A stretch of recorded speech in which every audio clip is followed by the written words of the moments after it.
Alright guys, today I'm going to teach you how to swap stall springs or a set of clutch shoes on a wet clutch basket. This is a Yamaha basket. Suzuki and Arctic Cat are both almost identical in every shape and aspect. One thing you do want to notice, sorry about that, one thing you do want to notice is these little clips are all facing outward, and if you notice there's a dimple in here that won't allow you to twist it around the wrong way. Always be sure to put these clips back on the way they came, because if you had them backwards, which they can't go on backwards, but if you had them backwards, the centrifugal force of the clutch spinning would pull the clip off. So the weight of the clip is pushing against the pin to always hold it tight. Now there's a couple of tools you'll need to do this. Two of these little flathead screwdrivers, a larger flathead screwdriver, and two pair of channel locks. To get this thing apart, I usually will clamp down right here, because one of these plates is actually a spring. It's almost like a spring, so it holds all this stuff tight.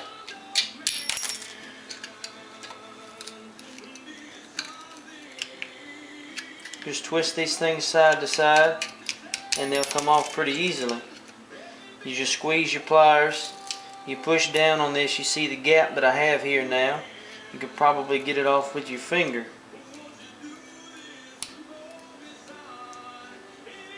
Well, maybe not. Just stick to the screwdriver. This Yamaha has 6 shoes. The Arctic Cats and Suzuki's have 5.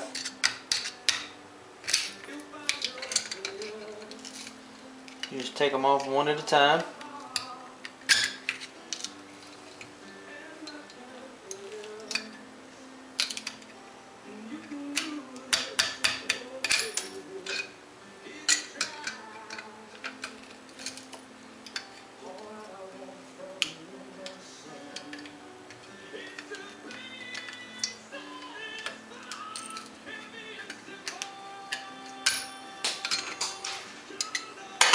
Once you get these off, you've got these plates. There's 3 plates. You see how this one's got a raised edge? It's actually like a spring loaded, and it's what holds tension against this whole thing. So don't flip these things over. Leave them just like they are. Set them out of the way for now. Gather up all your little E-clips. Make sure you've got all of them. And I take this thing, I turn it upside down, and just drop it on the table a time or two, and they'll fall apart.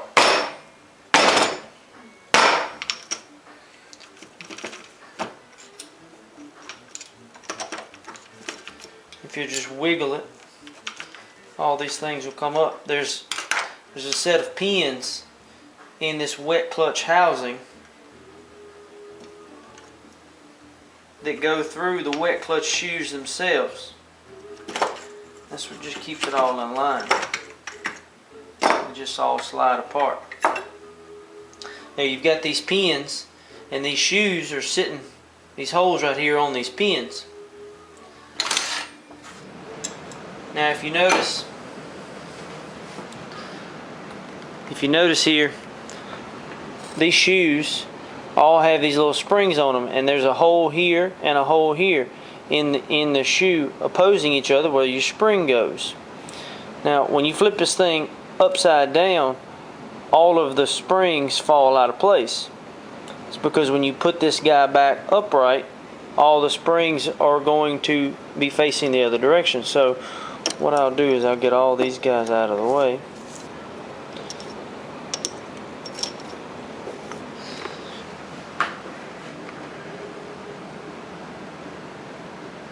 Let's get all these out of the way.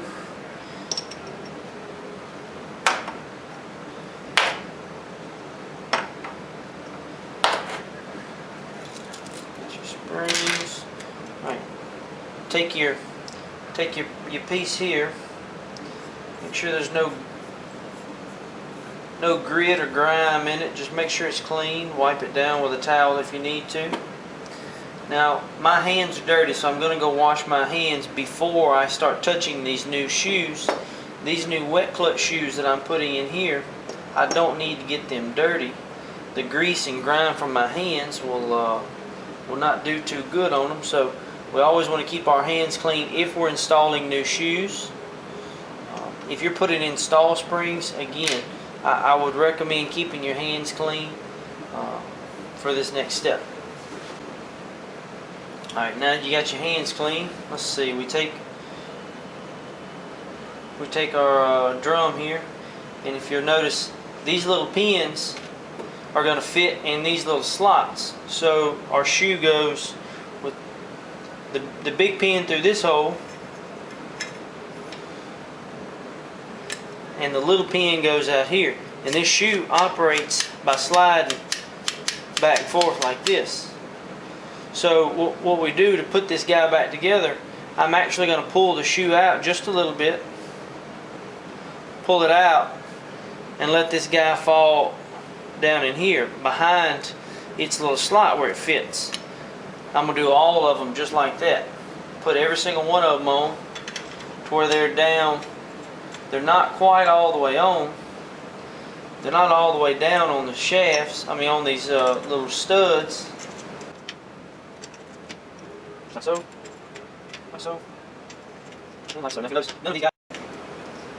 And like so. Now if you'll notice, none of these guys are all the way down. They're all about the same height. And they are all below. They're all below their little pin in the hole. Now once you get it like this, you'll notice that you have enough room to take and clip your spring in, and your spring will clip in just like that with no tension on it. It will actually just fall in. It'll fall in place.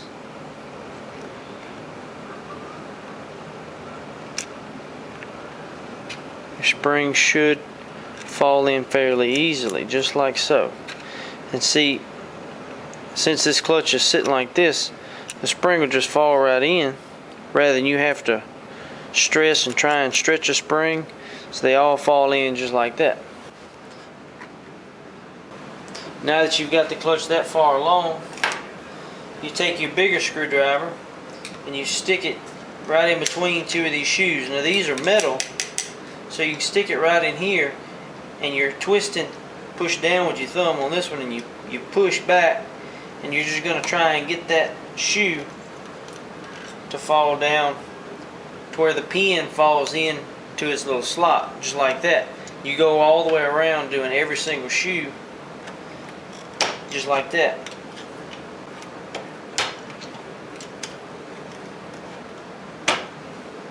One at a time, just working your way around. That's stretching and compressing the springs. And you push down with your thumb. That allows the shoes to fall in all their slots. So now that all the shoes are in their little pins are in their slot, you're ready to go back together. When I took this one apart, I heard a good bit of grit in it, and it does have a fair bit of dirt and grease and other junk, so I'm going to spray it out with some brake cleaner. It's probably old shoe material.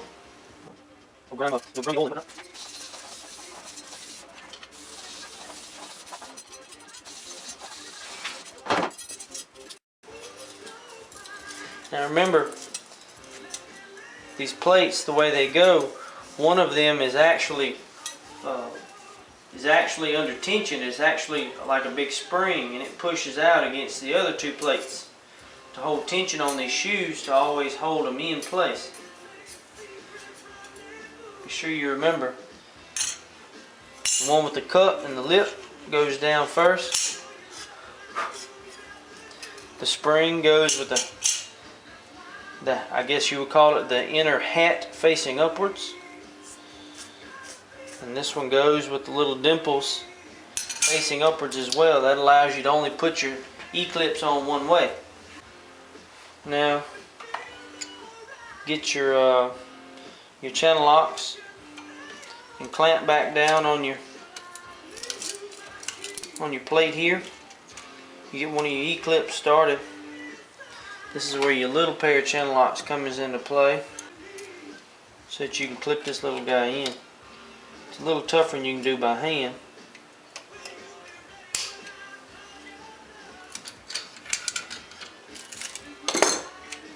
Get your next one started.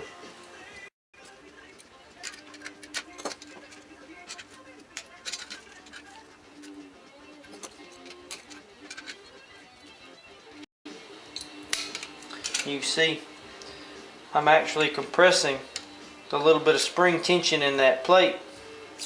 When I push down, when I squeeze, it gives me a little slack to get this E-clip back in here.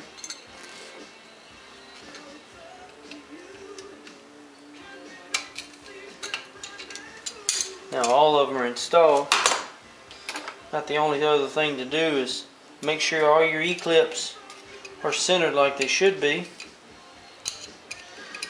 You just want them all facing right, just like they came from the factory.